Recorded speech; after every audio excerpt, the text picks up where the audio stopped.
at me. Hey, sorry. I was like totally into it. I take my work seriously. Good. There was no thoughts in my head. It's pure rhythm. Well, I'm gonna flick something at you. It's all good. Chuck a rock at me. Oh, this is Jason Day, and he's been Everyone. playing piano here for us on the third Saturday of the month for some time now. And today I asked Jason to switch it up and play something a little bit more integrated with the chakras. It was beautiful, wasn't it? That was his own design. He wrote that, guided by spirit, to specifically get us into a place where our chakras are open. And Jason was playing my new best friend, my drum that I picked up in Sedona last weekend. It was beautiful, wasn't it? Our guest speaker is Neil Gore, and he is on his way. He had a miscommunication as to what time he was supposed to be here, so he has got the pedal to the metal and he's on his way here. And he and several of his colleagues are going to be doing a workshop this afternoon on ET channeling. So if you connect with Neil this afternoon while he's speaking to you, you may want to stay for the workshop this afternoon. So how many people had a rocking time last weekend on 11/11? Yes. How many people were here? A lot of people were here, weren't they? Yeah, we had Isabella and Ron were in Peru. Myself and Adavon and Carol here, we were in Sedona with Solar Anra. And was everybody else here, or were they somewhere doing something for 11/11? I was up in Big Sur. Big Sur, is that nice? Hi Neil, come on, you can come all the way around.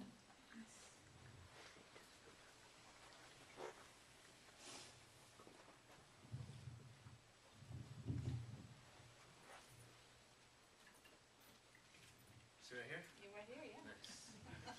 See. Brad's actually going to be speaking too. So. Oh, that's fine. Whichever one of you can sit there. So you can have the guest of honor soon. Have a seat there. So this is Brad Johnson and Neil Gore. Hi. Hi. And Neil, I've actually known since he was probably 8 or 9 years old. Yeah. I used to do his parents' taxes in my former life when I was a CPA. And we connected here, and we thought that was interesting. The universe brought us back together. Did, yeah, it did. So what do your parents think of you doing this work? I just told my mom I believe in aliens a couple months ago, and she's kind of like, okay. But my dad doesn't believe in anything that I'm doing right now, but for the most part, since they're Hindu, it's easy to kind of open them up to what's going on and what I believe. Yeah, I think people are just getting more and more open-minded. We saw the movie here last weekend, Thrive. Did anybody else come and see that movie? I actually watched it last night. I'm going to be buying a version of it and screening it here several times again. So if you haven't seen it, please come and watch it. It's a beautiful accumulation and juxtaposition of all of the theories behind ancient religions. E.T. presence here a long, long, long time ago, and in the present.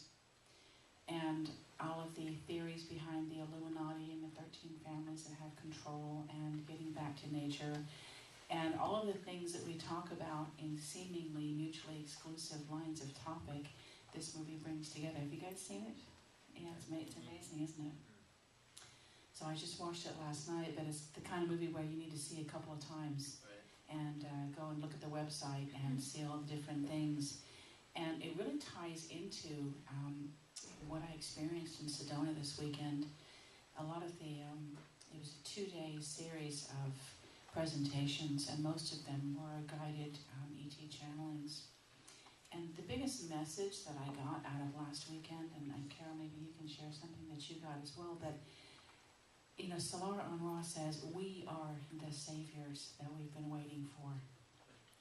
There isn't some Archangel Michael coming in on a white horse to save us all and cut down all the baddies that are out there doing all the things that they're doing and making space for the goodies. But I mean, basically, we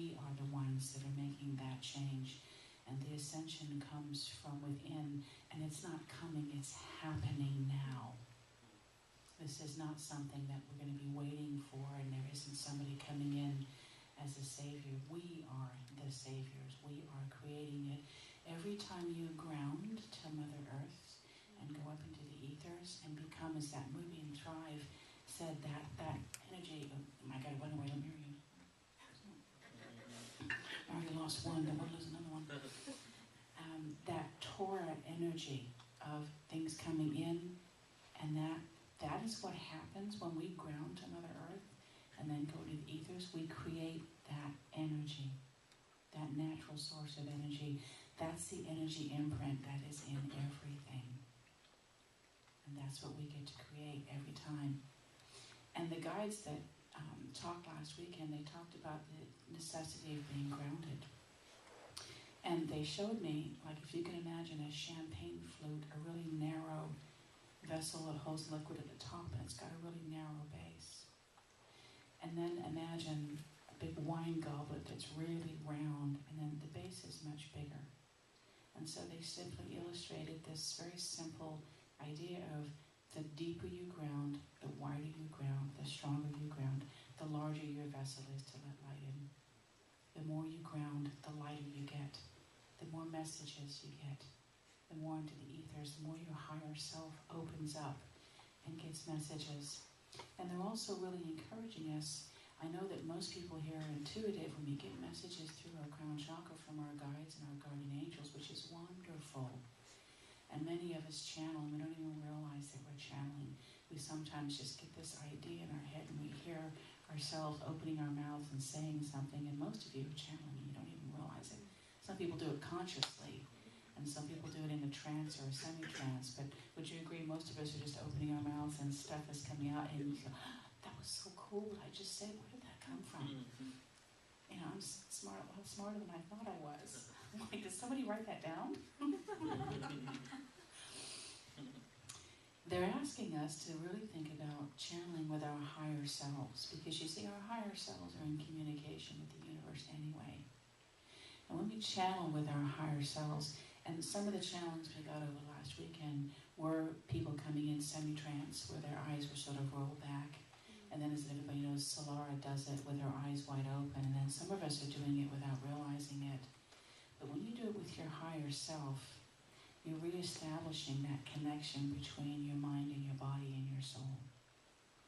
And so I say to you that you're probably channeling with your higher self a lot of the times without even realizing it.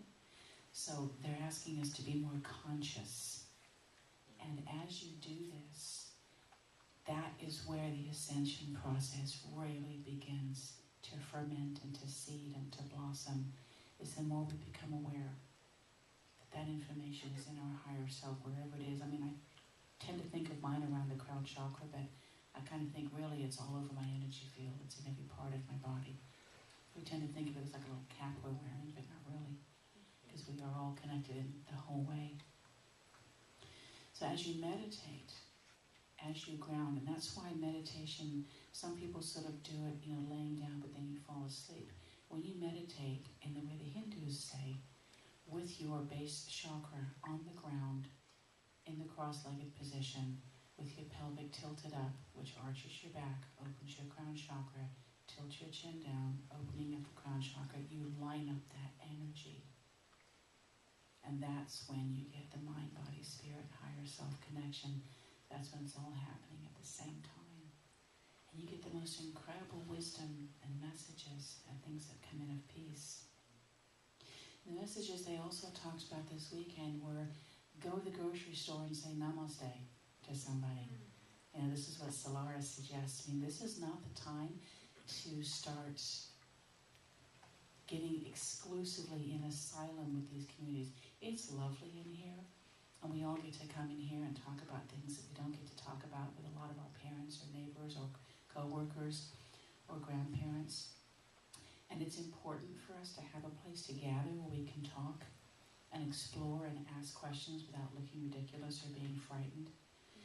But having these communities where we asylum in with each other isn't part of the ascension process. Now we've got to go out there and start talking to people And we've got to be really courageous and realize that what's the worst thing they're going to do? Just going to roll their eyes and laugh at you, but you know what? You planted a seed. Even if their response may seem a little bit taken aback, you've planted a seed. And I'm not saying that you should, go up to somebody and say, hey, did you see that ET last night flying around Beverly Hills? Did you catch that on YouTube? Isn't it cool?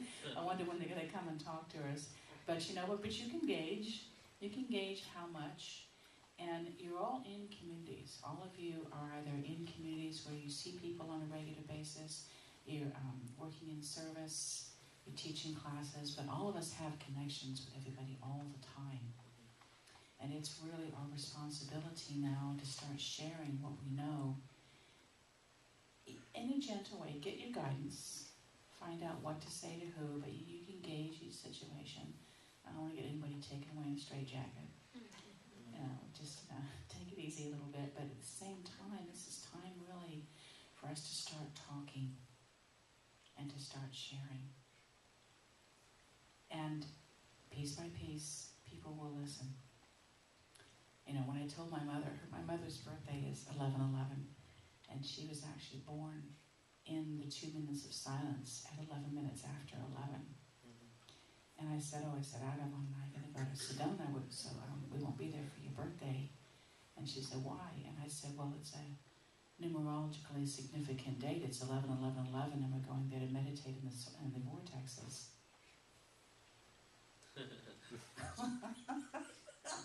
Silence. And I said, oh. And she said, oh, okay. There wasn't any argument, but the fact that she heard what I said. It doesn't really matter whether she asked me questions. I don't know if she went to the internet and looked it up. She may have just brushed it off and never given it a second thought, but the point is, she heard me say those words. And someplace, somewhere in her mind, body, spirit, the history of her recognized what I said, and it was important. So don't underestimate the things that we say to people, just because they may not jump into a conversation with us and say, tell me more, and where do I go to sign up for one of your classes, and what can I do, and what books, just because they don't sound completely enthusiastic and jump on board doesn't mean that you didn't make an impact. And it may take 1,000 seeds. And maybe you're that number 954 out of the 1,000. So your impact seed that you plant with them is the one that they need to keep on moving on the journey of becoming awakening. It's undeniable. We've seen all of the movies and all of the news reports, and things are really beginning to shift and change. And those that have the power are beginning to lose their power. And it's going to happen nice and easy and slow, no sudden movements. Evolution, not revolution. We want everything easy and graceful. We don't want anything dramatic. It's going to take the bottom out of our system and cause chaos. It'll be all nice and easy and gentle. There's no worries. So I'd like to open up to Neil and Brad, and they're going to share with us some of the things that they do. They channel ETs, and I do. Well, Neil does. He just doesn't realize it. Right? He does it a different way. So yours is just more conscious. But anyway, talk to us a little bit about what you do and what inspires you to do it, and some of the things that have come across your path as this has changed your life, and tell us about your mission a little bit, whatever you feel inspired to share with the group there. We're sure they're happy to hear. Thank you very much for allowing us to come here today. And yes, we do have an event starting at 1 o'clock today. It is called the Portal to Ascension Galactic Remembrance Tour. First, I'm just going to kind of introduce who we're going to have on the card, so to speak. We're going to have a good friend of ours, Dr. Dream Mark Peeble. He's just a wonderful healer, a wonderful teacher about the law of attraction, about self-empowerment. And so he's going to be here. Is he doing a galactivation? Yes, he's going to be doing a galactivation, which is basically a very sacred form of healing. Did you say a galactivation? A galactivation. It's a new word. Yeah, exactly. That's one of his just pristine traits that he has with him. We also have a second speaker named Laura Eisenhower. She is the great-granddaughter of President Dwight Eisenhower, and she has just a huge plethora of knowledge about, the behind-the-scenes work about what has been happening in her life, about the invitation to actually go to Mars, and just speaking very, very strongly on the extraterrestrial presence, and about the positive timeline, and of course about us just shifting into a whole new paradigm of love, understanding. And so these two speakers themselves are just amazement within themselves. And so I'm just the third piece of the puzzle, I guess you could say. Basically, how this all started with me was that I wasn't really too much into the spiritual feeling that I was now. This all started 3 years ago. I was actually raised as a Jehovah's Witness when I was born. And I just couldn't stand it. I did not like it. I was just, so turned off by everything that they represented. And it was until my teenage years, around 16, 17 years old, where I said, I've had enough. I don't want to do this anymore. And so after that time, I was kind of just very, very solo. I was just kind of staying in my own solitude of understanding my own nature about, what is my role in the universe. I knew that there is a one infinite creator. I just did not want to believe him in the way that the religions believed him, and that he's just some bearded guy ready to throw a lightning bolt at you if you do something wrong and step out of line. So I just kind of lived my life without thinking about it too much. And it wasn't until August of 2008 where I had the intention to do a science fiction novel, because I was a writer. And when I started doing this science fiction novel, I just wanted to make it about the extraterrestrial presence. Find out exactly, what's the real story, what's really going on, and so make it kind of like a fictional non-fiction, so to speak. And so I started doing some research online, on YouTube. I just started looking into experts. I started looking into other people who were doing this. And what I discovered was that many of them are realizing that extraterrestrials and spirituality had a lot in common. That extraterrestrials themselves believed in a one infinite creator. And that they talked about oneness and about how love is truly the building block of creation. And I was looking at this and saying, really, this is so much more different than how we perceive extraterrestrials to be on the television, like these banana-headed creatures with second jaws coming out, bleeding acid, or, all these other things. I'm like, well, it's none of that there. And then, it's not Star Trek. And so this really, really fascinated me. And so I just started to put the book aside. And it felt like a spark went off. It just felt like a filling cup of knowledge was just coming to the brim. And I just started to, go to my library and took out a book called Learn How to Meditate. I read it from front cover to back cover within about 4 or 5 days.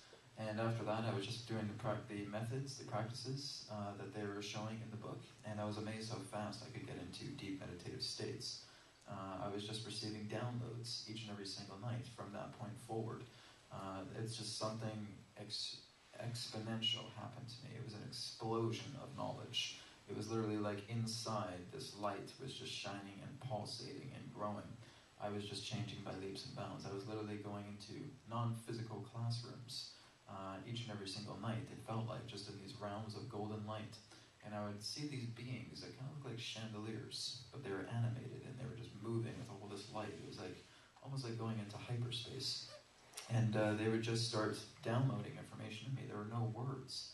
It was just pure thought download process, telling about the stream of life, telling about how everything moves and flow and subtlety, the universal mechanics, how everything just is one, and how I would just get all of these remarkable understandings. And then, of course, my ex-wife at the time, I would just be trying to talk her ear off about all this stuff, and she's like, I don't get it. I don't get it. You never experienced this? No? I don't talk to chandeliers, and but it was just all of these amazing things that happened and just really transformed my life in a very, very short period of time.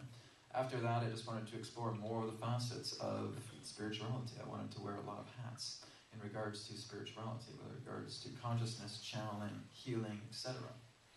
And so after that, I just formed an online community, and this online community was full of psychics, intuitives, healers, etc. And they were just willing to teach, and they were willing to share exactly what they had learned. And that's exactly what I wanted to learn. I didn't really want to know too much about any kind of dogmas that were brought into it. I wanted to know the essence of everything, of what it was. What is it to channel? What is it to perform energy healing? What is it to perform, going into deeper states of meditation? What is the essence here? And the real essence is intention. And so as I just started to go into this deeper and deeper, I was first just starting out as an observer, as channeling, people who would do automatic writing. other people, another good friend of mine who is living in South Africa right now. His name's Clinton. What a guy. He really taught me a lot about channeling, and so I just started, he was doing automatic writing and vocal channeling, and he really taught me just a lot of amazing things, just some really great exercises that made it so much fun. You know, it's just like some people think, oh, we'll just sit in a room where there's nothing, no light, it's just plain as day. Just sit in a paper and do this. And you can make it more exciting than that. Really make it like just an adventure. And if you really see it as an adventure, you can kind of just imagine yourself going through this maze, like a spiral maze, and just imagining it, you're literally in this virtual, almost like a video game, so to speak. You're just in this video game and you're just seeing that you're unlocking all of these doors, and it's almost so lucid to you that it feels like you're walking these steps in these mazes, that you're coming up to these doors in these mazes, and you just start to feel this light imbuement into yourself. And that's really what happened. I just started doing these amazing exercises, and I was able to channel very, very efficiently. The very first thing you usually get when you start to channel is you wonder, is this imagination? Is this something that I'm just making up? Is it an ego thing? What's happening? What I've often been told is that it's not about that. It's not about who the person is that, or who the consciousness is that's performing a channeling with you. You are just bringing out the information. How does that information make you feel? Is it something that really just inspires you, or is it something that you feel you might not need and you can throw away? It's totally up to you. It's about what you feel is proper for you to learn about. And so I just started getting more and more into channeling, and it wasn't until December of 2008 where I started to contact the entity that I contact now, which is known as Adronis. And Adronis has mentioned that he is a future aspect of myself and what could be considered to be, on a linear time scale, 297 years in the future. And he literally exists as a fifth density light body consciousness. And so he is in I guess you could say 2 densities up from where we are right now. And he literally exists in a higher astral realm. And where he exists, there is only functioning in many different realities at the same time. There is no just one stream of a life. You're literally just having, it's like a honeycomb where all these cells are broadcasting all these pictures, these monitors, these parallel lines at the same time. So this is exactly what he's coming through. And through the agreement that we had decided upon, he said, what I want to do is, if you're comfortable, I would like to share with you insights that can truly help with your own evolution, because I am you, you are me. And at the same time, while you're learning all this, feel free to share this with everybody else. This is an open contract. Everybody can channel me. No one is ever turned down if they want to ask for insight with the Jordanus himself. And so when he comes through later on today, he can give you a little bit more of an understanding on that. It's basically just an open Q&A. Anyone that has any questions can feel free to just feel free to blurt it out. Because there's no judgment and there's no kind of prejudice about anything. Whether people talk about personal matters or general matters or anything, it's all goes. His knowledge is extremely vast. It can even get into the technical areas as well too. But I've got to meet certain channels like Daryl Anka, who channels Bashar. I've heard of Solar Amra. I've heard of Magenta Pixie. I've heard of quite a few other really good channels, and a lot of them have been big helps in my life just to help me with the channeling process. But I'd really say the best teacher I've had is myself. Just getting those downloads and getting those insights, because people can always offer you templates, and that's basically what they're doing, is they're offering you these little guides, these walkthroughs that you can use, but if you can integrate it within yourself, that's what makes you so much more of a professional channeler. That's how you can not even just go into channeling, but for healing through all the facets of what spirituality, truth, and consciousness represent. And so this is basically what's in store for us today. And just for me doing this for 3 years and being on a tour with Neil last year as well too, we were here. And this year, here we are again. And so it's full circle again, coming back into this wonderful place. And I can just feel by the energy right now from you guys, it's an absolutely amazing haven that you have here. And you guys should really be giving yourself a big round of applause for the amazing energy work that you're doing today. Are you comfortable to bring in a Jonas to speak with everybody? It'll probably be later on, yeah, because we kind of just rushed things out the door this morning.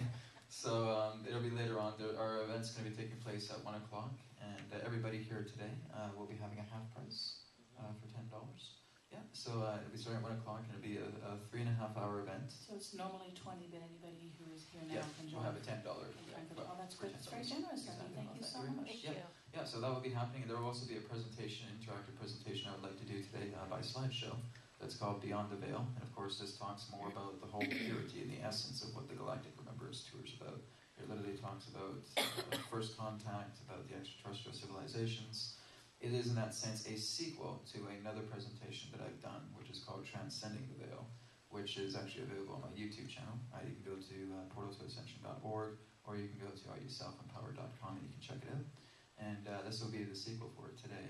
Just a lot more information continuing where that left off. I'm just talking about the times that are ahead, the shift, extraterrestrial presence, and everything else in between. And of course, Dr. Jane Mark Peeler and Laura Eisenhower will be bringing in their beautiful information as well too alongside that. So well, I thank you again very much for having us today, and looking forward to the next couple hours. Does anybody have any questions for Brad or me? When you channel Adronis, do you kind of go away and just, is it a full trance channel? It's nothing but the full trance channel. It's basically a state of heightened connectivity. I'm not going anywhere. I'm still very, very conscious about what's going on. Basically what happens is I train myself to literally go into a void state. It's where you're just getting into the process. It's like when you're kind of turning on a light switch. You're literally just going into a void state, and it's like your thoughts, my thoughts in that sense, just don't come in. They don't bombard. That didn't happen at first. That took a lot of training to do. But basically what happens is when I get into a void state, and the intention for Adronis to come through, is that his connection comes through me. It comes through the crown chakra, exactly like you were talking about, and just starts to fill in, kind of like a pillar of light. Adronis has pretty much explained it, that it's a ray that he is literally projecting towards heart-to-heart transfer. And that literally just creates a pillar. And what happens is I start receiving these simultaneous thoughts through the subconscious, and I've trained myself to go into the subconscious based upon those thoughts that are coming through and relay them into the conscious through vocal processing.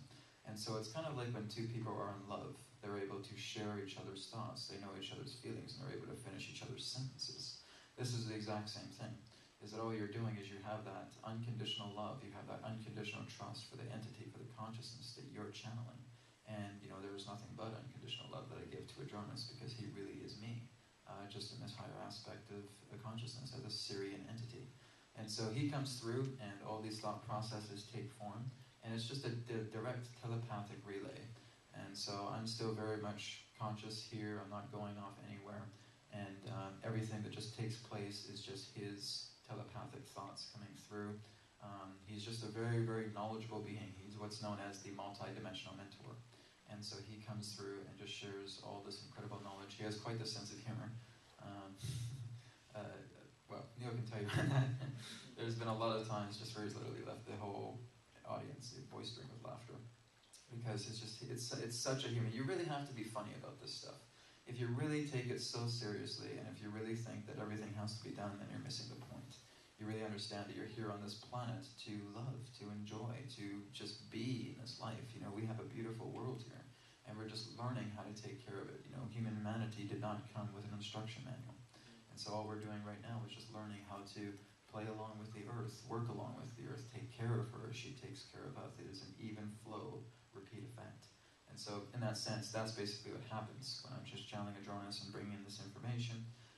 It's just that I'm not always paying attention to the words. The words kind of escape me very, very fast because everything's just happening all at once. And I'm just concentrating on the void state to bring in everything that I can in the purest way possible. So does it sound like you, or is it clear that there's another presence there? It does sound like there's like another presence. The voice in that sense changes a lot. There's like a lot of intense energy that comes through. Like, it's really, really fast. Yeah, exactly. And then it kind of goes subtlety after that too, because then the voice kind of just dies down. And you can tell that there's almost like an accent there as well. But it's almost like just having like a supercharge, and all of a sudden that supercharge just kind of mellows out and settles down afterwards. So it's like when you're charging your phone in that sense. It's getting a lot of voltage in it, but after you turn it on, it just works in its subtle way that it needs to. So that's basically how that works, yeah. I'm just wondering, as a healer, have you ever had to deal with, or ever been presented with, a client that comes to you and says the Greys are taking them and implanting them and Yes. coming in the middle of the night and cutting their hair or whatever? Yes. And how do you deal with that? How Well, do you feel about that, and what is your thought on, because, you know, I come from such a light-filled space all the Yes. time as a shaman healer, and, Yep. you know, it's new for me. well, it's basically any experience as other. Really, getting abducted by greys is no different than having an abusive relationship with somebody else. It's just Right. a different aspect of theme. And so all it is still a looking toward a resolution, because again, that creates fear. Greys walk into my room, they start cutting my hair, they take me aboard their ship, they start doing all these surgeries on me, etc. Right.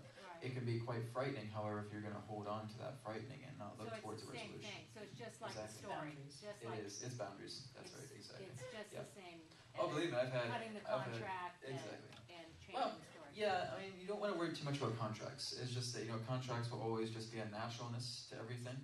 It's just that if, you know, someone is suffering, if they feel that they are holding on to burdens so much, it really is just talking to them and just finding out, you know, what is it that you feel is so frightening about this situation? What do you feel that you can do through the best state of your imagination to allow this form to pass, to, in that sense, completely go full circle to where you're not worrying it so much about it, you're at peace about it.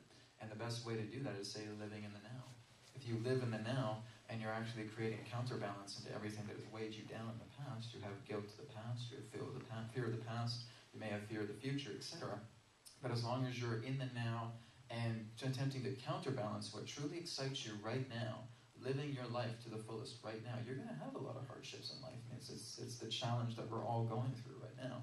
But if you can look to transcend that based on being a problem solver, rather than diving so much into the drama of what that represents, that's what creates an awakening. That's what creates a realization within yourself to transcend any kind of horrors, regardless of what it can be. Good answer, thank you. Thank you very much.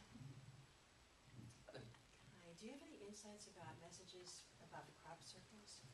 Yes, I do.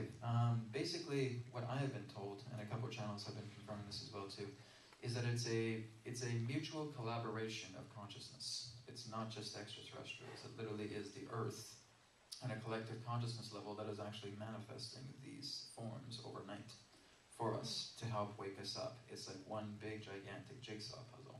And so we do have other extraterrestrial civilizations that kind of put their hands in the pie, so to speak. The Syrians, the Pleiadians, the Octurians, etc. But I mean, there's still other facets that we may not have grasped yet that really just show that the Earth is trying to communicate with us in many ways. You know, she will communicate with us through the animals. She will communicate with us through nature. She will communicate with us through crop circles. And so the crop circles themselves are telling us a fractal code that is, in that sense, a DNA harmonic that is attempting to unlock neurological patterns within our cells to, in that sense, imbue the DNA to come in equilibrium to help expand us. And so what I would usually suggest is people that look on the crop circles is just go ahead and print it out and just meditate on that symbol a lot and find out what it means, because it is an abstract image. And it is through the abstract image that truly helps you in your own personal path to help you expand as well too. Reality is by interpretation. Adronis will say that a lot, and he says that the universe really is an abstract image. That each and every single one of us are going through all these different situations that's taking part in this life, yet we are putting together a subjectivity to that objectivity. There is a universal truth, however that universal truth is brought forward through subjective reality. And so again, this is what the crop circles represent. It is an algorithm, it is a fractal code that really represents a subjective nature to yourselves that you feel whatever it means to you. In a meditative state, in that state, just going deeper into it will hold an effect to actually unlock you further. I love that answer, and the fact that you said it comes from Mother Earth as well as the other ones really resonates. I mean, that just made my heart chakra open up. That feels really good. But I have a question for you. They are mostly in England. Do we know why? It has to do with the harmonic and the agreement upon the planet. There's such strong energies within the like the Wiltshire British? planet. Yeah. Well, yeah. I mean, there have been some crop circles, maybe sporadically across Europe and all that. But Europe holds a really strong key. It really is the feminine side of the Earth. And basically what's happening in the Wiltshire Plains, I hope I said that right, and all the crop circles that are happening right now is just based upon a mutual agreement in that certain area. It's telling you that there's something so strong there. It's almost like vortex central right there. So everything that's happening right there is, I guess you could say, dedicated to the advancement of where we're going and how those patterns relate, because everything's interconnected. How those patterns relate to those specific planes that were based upon mutual agreement. And the collective consciousness has said this is where to be. This is the equilibrium of literally saying like the feminine nature, the harmonics, the vortexes to where these symbols show up is exactly where it needs to be, because there's a basis of a kind of a presence that we may need to take in that area to imbue into ourselves to help us understand more of the connection of Mother Earth. That holds a very strong area within that region. I have a question, if I may. I wanted to get your opinion on this. Is that I find, I work with people every day, every week, and I'm very kind of silent about the sort of the spiritual aspects of my life publicly. But I find that just doing my actions and my work every day with, I would say, pure integrity and being very conscious at all times, I find that it affects the people around me in a very good way. And what I'm asking is that really, I've chosen to be sort of silent in a way, but the energy I carry, I believe, does what I should be doing automatically. And I wanted to know if that resonates, or if you agree that you can walk your life and be sort of quiet about your actions. You are exactly where you need to be at the time you are needed to be there. So basically that's what's happening, is that you're portraying yourself exactly as you need to be, and that's all you need to be. If you ever tried to pretend to be someone else, then you know the conflict's building up. It's just about whatever you do for your job, whether it's something that's an office, whether it's something doing a traveling agency or whatever it is, it's there for you, and it really is how you put your take onto that job and how you feel you can contribute in your own way. And I think the more real and more true that you can be, and regardless of what the job is, that's what makes it a little bit more special for everybody else in that environment, because they want to be around that light that you project, and they want to actually feel that information within yourself and say, oh my goodness, something I haven't realized before. There may be people who may get it's not, I'm going to do that guy. But there may be other people who say that, wow, this guy is just brightening my day up. Just his energy. He doesn't have to say a word to me. And that shows empowerment. And that's exactly what it is. And self-empowerment is something that Adriana speaks very, very heavily on, and that is so important. And so when you're just in that space and you're just going and you're vibing with your energies and you're just being yourself, you have no idea how much an effect that can take on so many people in a very positive and divine way. Okay, So thank you. give yourself a round of applause for that, that's for sure. Thank you. Thank you, yes, and what I mentioned about going out there and talking to people, thank you for that clarification. I didn't mean go outside your comfort zone. Yeah, no, I understand. Yeah. I struggle sometimes because I feel like there's so much more I should be doing. Because I feel like I've been privileged to see behind the veil. Yeah, the whole idea is that don't worry about restraining yourself. That if you feel there's more you can do it. Yeah, ask for guidance on what those other ways can be that maintain your comfort zone. Yeah. It may not be speaking to your clients, but maybe it's through your music and what you played for us here this morning, maybe making that public. Yeah, I just feel, I'm sorry to bring this up, but I just feel like, in a way, I want to be very inclusive to all whose paths I cross in my lifetime. And I feel like there are certain places that I can just keep within me quiet, but not out of shame, but out of purpose, in a sense, to spread more, to be more accessible to And that's others. the validity it holds. If you feel it's something that's very inclusive and personal to yourself, then that's exactly what you've decided to do. As long as that makes you happy. It does. That's what it is. If you feel that you want to go out and if you want to meet up people with a gathering and just start playing some music, go ahead. Again, follow what you know is right in your heart. And that's really the key, is if each and every single one of you start living in your heart space and really go in that state, you will be in the most happiest, the most divine spot you will be in, because you're being true to yourself. If you know that you're in a job that you really don't like, that's causing you so much stress, that's literally just, making you so miserable each and every single day, it's yourself telling you this. You gotta say, well, I can't stand this job anymore. I really wish I could go and do this. You don't have to wish, you just have to become it. It's that you're not pursuing anything. It's not that you're searching everything. There's been a lot of people that have asked Adronis, I'm really searching for my happiness. I really don't know where to look. Adronis usually says, have you checked the couch? It's beyond anything to where you're feeling that it's beyond a physical location. It's not about searching for it. You're just calibrating yourself. You're becoming an interlock. It's like when I connect with Adronis, I'm not searching for him. Where is he? Where is he? I'm actually connecting with him to become his vibration. It's like when an actor becomes the part. You're literally becoming this being. And that's exactly what happens here. When you follow your passion, you're literally becoming your passion. Yeah, and just one observation I've noticed lately is that the male energy in general is softening, And I see this all the time in men that have to always portray their strength. I'm seeing little vulnerability going on. It's an integration of the feminine that's literally coming into themselves, and so what's Yeah. happening is you're reaching a balance. If you're very, very familiar with the Merkaba, the star tetrahedron, that's basically what's happening is we've had a de-interlock for a very long time, and now it's starting to come together to where you create an interlock and a fusion, and then that energy starts to work in its subtlety that it needs to, and it expands further and further. And women stepping into their power as well without losing That's their right. femininity, but creating the balance. And bringing in that strongness of the male as well too, the masculine energy in there as well too. It's an even flow effect.